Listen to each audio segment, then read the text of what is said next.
నా పేరు ఇంతకుముందు పాటలో నా పేరు పూజిత అని చెప్పాను కదా. నా పేరు అయితే పూజిత. మా అమ్మ పేరు ఉమాదేవి, మా నాన్న పేరు ప్రభాకర్, నా తమ్ముడు రాజ్ కుమార్. మాది ఒక చిన్న ఫ్యామిలీ. మా నాన్నతో పాటు 5 మంది అన్నదమ్ములు, ఒక ఆడ అంటే మా అత్త. సో వాళ్ళు మొత్తం 6 మంది. మా అమ్మ వాళ్ళ సైడ్ అయితే మా అమ్మ, మా పిన్ని, మా మామ, ముగ్గురు అనమాట వాళ్ళు. సో చిన్న ఫ్యామిలీ. సో మా ఫ్యామిలీ డీటెయిల్స్ అయితే ఇది. మాదైతే విలేజ్, వ్యవసాయం. మా ఫ్యామిలీ వ్యవసాయదారు ఫ్యామిలీ.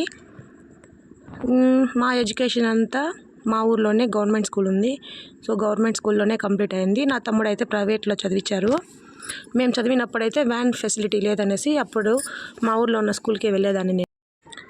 90s కిడ్స్ తెలుస్తుంది. మేము చదివినప్పుడైతే మాకైతే డస్కులు, రూమ్స్ ఫెసిలిటీ కూడా లేదు. మేమైతే చింతమాన్ కింద కూర్చొని చదివే వాళ్ళము.